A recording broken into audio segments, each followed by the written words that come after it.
आंखों में संजीदगी, चेहरे पर मासूमियत और शांत अंदाज। अखियों के झरोखों से मैंने देखा जो सांवरे। वो चेहरे से बहुत खूबसूरत तो नहीं थी, लेकिन फिर भी हिंदी सिनेमा में लैला के रूप में एक लीड एक्ट्रेस के तौर पर लॉन्च हुई।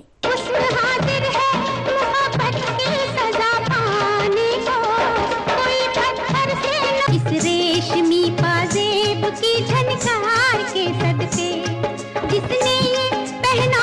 1970-80 के दशक की एक अभिनेत्री जो अपने दमदार अभिनय के लिए जानी जाती थी। मैं अमिताभ बच्चन और राजेश खन्ना के साथ तुम्हें हीरोइन बनाऊंगा। 70 mm और सिनेमास्कोप की पर्दाए सीमी की जीनत बनाकर तुम्हें ऐसी फिल्मी सितारा बना दूंगा कि अजीजा मीना कुमारी की पाकीज़ा को भी लोग भूल जाएंगे। और उस दौर में इन्होंने एक के बाद एक कई हिट फिल्में दी। अच्छा तो वो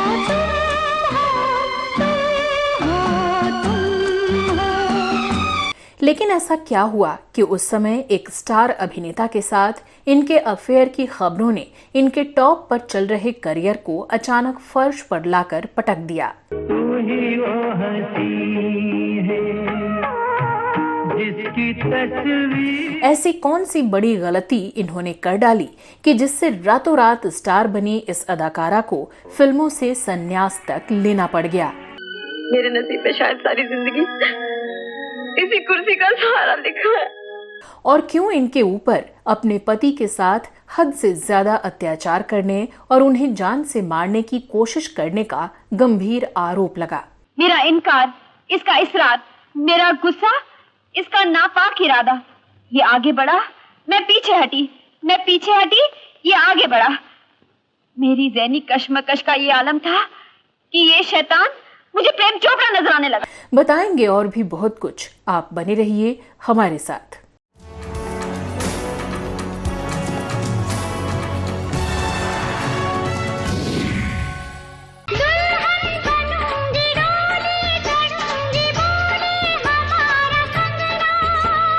नमस्कार दोस्तों, मैं हूं श्वेता जया और आप देख रहे हैं फिल्मी बातें। दोस्तों, आज हम बात कर रहे हैं सिनेमाई पर्दे पर लैला की अपनी पहचान बनाने वाली अभिनेत्री रंजीता की।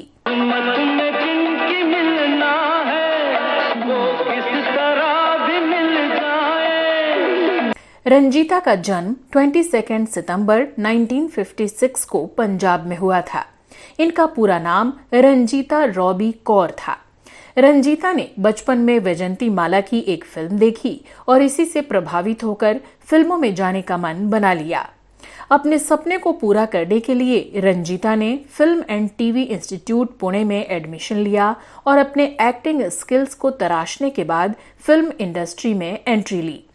किस्मत अच्छी रही और पहली बाजी ही जबरदस्त रही। हरनाम सिंह रवैल की 1976 की मशहूर फिल्म लैला मजनू इनकी डेब्यू फिल्म रही, जिसने रिलीज के साथ ही रंजीता को बॉलीवुड में स्थापित कर दिया। आने वाले तेरे प्यार के सदके इस रेशमी पाज। रंजीता ने इस फिल्म में लैला का किरदार निभाया, जिसमें इनके मजनू बने थे ऋषि कपूर, जो अपनी फिल्म बॉबी से पहले ही सुपरस्टार बन चुके थे। रंजीता की खुशकिस्मती ये भी रही कि लैला मजनू के संगीत ने धूम मचा दी और ये म्यूजिकल हिट साबित हुई।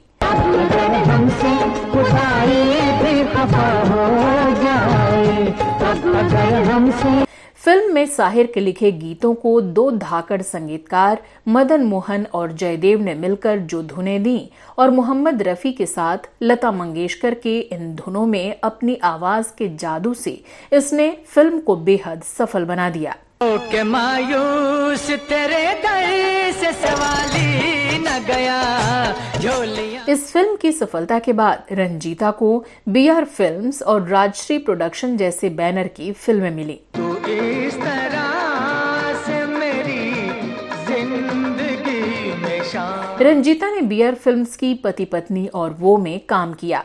ये एक हल्की फुल्की कॉमेडी फिल्म थी जिसमें इनके साथ संजीव कुमार और विद्या सिन्हा जैसे मजे हुए कलाकारों ने काम किया। इस फिल्म में रंजीता ने ऐसी सेक्रेटरी का किरदार निभाया था जिसका बॉस अपनी पत्नी की बीमारी के किस्से गढ़ता रहता है और अनजाने में वो पति पत्नी के बीच रिश्ते में दरार की वजह बन जाती है। इस फिल्म में रंजीता को लोगों ने खूब पसंद किया। कुछ समझ में नहीं आता क्या करूं। रेल के सामने खुद के जान दे दूं अपनी या नदी में डूब मरो। रंजीत, रंजीत मेरी तरफ देखो रंजीत, तुम रोगे नहीं, मैं जो हूं ना। इसके बाद इनकी अगली फिल्म आई आँखियों के झरोखों से, जो राजश्री प्रोडक्शन की फिल्म थी और इसमें रंजीता के अपोजिट थे सचिन। अखियों के झरोखों से मैंने देखा जो साहब। ये एक अंग्रेजी उपन्यास पर आधारित फिल्म थी जो कि एक साधारण सी प्रेम कहानी थी। इसमें रंजीता ने कैंसर से पीड़ित लड़की का किरदार निभाया था। ये फिल्म जबरदस्त हिट रही। इस फिल्म का संगीत भी काफी कमाल का रहा। कई दिन से मुझे कोई सपनों में ये आज भी उतना ही फ्रेश लगता है जितना उस जमाने में हुआ करता था। फिल्म में रंजीता की सादगी भरी खूबसूरती और मासूम अदाकारी ने लोगों को दीवाना बना दिया। फिल्म में रंजीता के किरदार की मौत आज भी लोगों की आंखें नम कर देता है। रंजीता उस समय कितनी डिमांडिंग हो गई थी, इसका अंदाजा आप इसी से लगा सकते हैं कि अमिताभ बच्चन उस समय अपने करियर के पीक पर थे और सभी अभिनेत्रियां उनके साथ काम करना चाहती थीं। लेकिन रंजीता को अपने करियर के शुरुआती दौर में ही ये मौका आसानी से मिल गया। किस्मत में जिनकी मिलना है वो किस तरह भी मिल जाए। ये फिल्म थी सत्ते पे सत्ता। दुखी पे दुखी हो या सत्ते पे सत्ता, और से देखा जाए तो बचे पत्ते पे पत्ता। भले ही इस फिल्म में रंजीता का रोल छोटा था पर बहुत दमदार था। रंजीता ने उस समय के लगभग सभी बड़े सितारों के साथ धमाकेदार काम किया, जिनमें अमिताभ बच्चन के अलावा संजीव कुमार, अमोल पालेकर, विनोद खन्ना, राज बब्बर और मिथुन चक्रवर्ती जैसे नाम शामिल रहे। इस तरह से मेरी जिंदगी में इस दौरान रंजीता ने सुरक्षा, तराना, हमसे बढ़कर कौन, आदत से मजबूर, बाजी, गुनाहों का देवता, उस्तादों के उस्ताद, सुन सजना, वो जो हसीना जैसी फिल्मों में काम किया। साथी तेरे नाम एक दिन जीवन कर जाएंगे। रंजीता ने मिथुन चक्रवर्ती के साथ राजश्री प्रोडक्शन की सुरक्षा समेत कई और फिल्में की और इस दौरान इन दोनों के अफेयर्स की खबरें मीडिया में सुर्खियां बनने लगीं। दिल को मेरे तू जो मिला बताते हैं कि शादीशुदा मिथुन के साथ इनकी बढ़ती नजदीकियों से इन्हें काफी नुकसान उठाना पड़ा, क्योंकि एक तो ये सबके निशाने पर आ गई थीं, तो साथ ही इनके तौर तरीके और नखरे भी काफी बढ़ गए थे।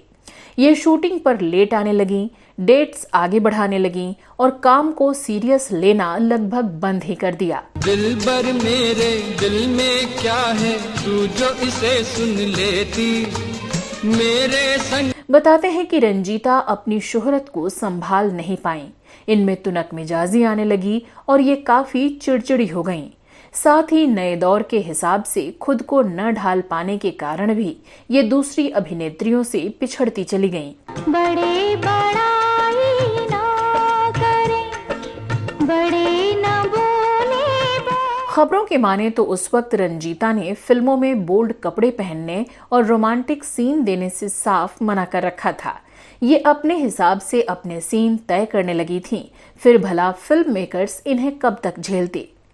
कुछ जानकार बताते हैं कि इसके साथ ही रंजीता फिल्मों का चुनाव भी सही तरीके से नहीं कर पाईं और हर फिल्म साइन करने लगीं।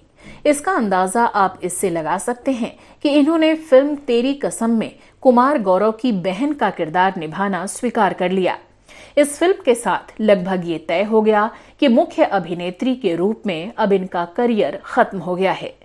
महज 15 साल के फिल्मी सफर के बाद रंजीता ने फिल्मों से संन्यास लेना ही बेहतर समझा और 90 का दशक आते आते फिल्म इंडस्ट्री छोड़ दी। साथी तेरे नाम एक दिन जीवन कर जाएंगे। आखिरी बार ये 1990 में फिल्म गुनाहों का देवता में नजर आई थी। रंजीता को जब एहसास हो गया कि अब फिल्मों में इन्हें अच्छे किरदार नहीं मिलने वाले, तब ये फिल्म इंडस्ट्री छोड़ पुणे चली गईं, जहां इन्होंने एक स्कूल में भी काम किया और फिर एक बिजनेसमैन राज मसंद से शादी कर ली। तकरीबन 15 साल बाद साल 2005 में रंजीता ने फिल्म अनजाने से बड़े पर्दे पर वापसी की, पर फिर उम्र ढलने के बाद इनका जादू दर्शकों पर नहीं चल पाया। इन्होंने कुछ टीवी सीरियल्स में भी काम किया, लेकिन ये भी ज्यादा दिनों तक नहीं चला। तो कुल मिलाकर रंजीता ने लगभग 47 फिल्मों में अभिनय किया।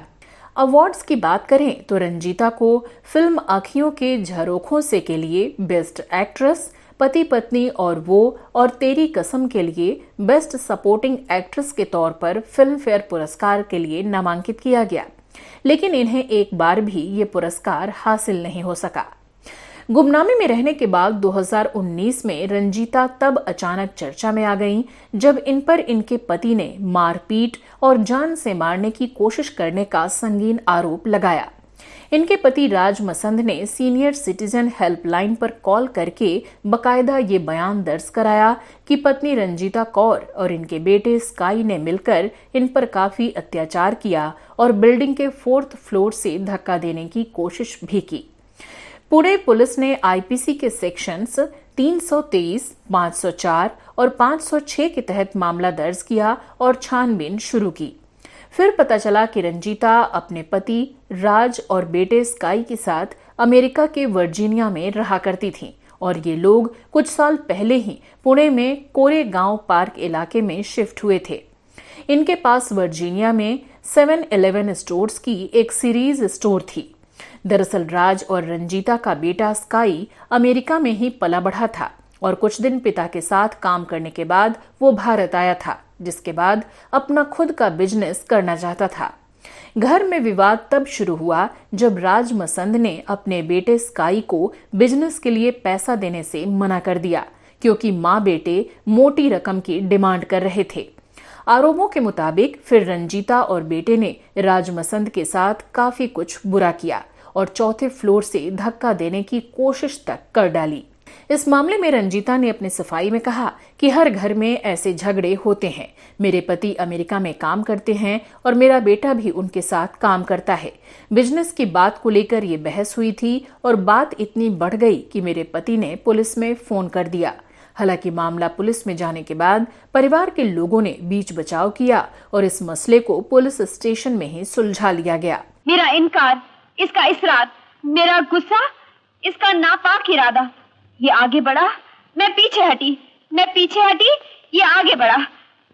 मेरी ज़हनी कश्मकश का ये आलम था कि ये शैतान मुझे प्रेम चोपड़ा नजर आने लगा। खैर, रंजीता और बेटे स्काई को कड़ी हिदायत देकर पुलिस ने छोड़ दिया और अब इस घटना के कई साल बीत चुके हैं। पति राज मसंद और एक्टर पत्नी रंजीता अब भी साथ ही रह रहे हैं और तब से इनके घर में कोई नया विवाद सामने नहीं आया है। अब इस मामले में किसकी कितनी गलती थी ये तो कहना मुश्किल है, लेकिन रंजीता पर एक गंभीर आरोप जरूर लगा, जिससे तमाम अखबारों में खूब खबरें छपी और इनकी खूब किरकिरी भी हुई। तो दोस्तों, ये रही एक्ट्रेस रंजीता की पर्सनल और प्रोफेशनल जिंदगी की पूरी कहानी। आपको आज का हमारा ये शो कैसा लगा, कमेंट बॉक्स में लिखकर जरूर बताइएगा। फिलहाल मुझे दीजिए इजाजत। नमस्कार।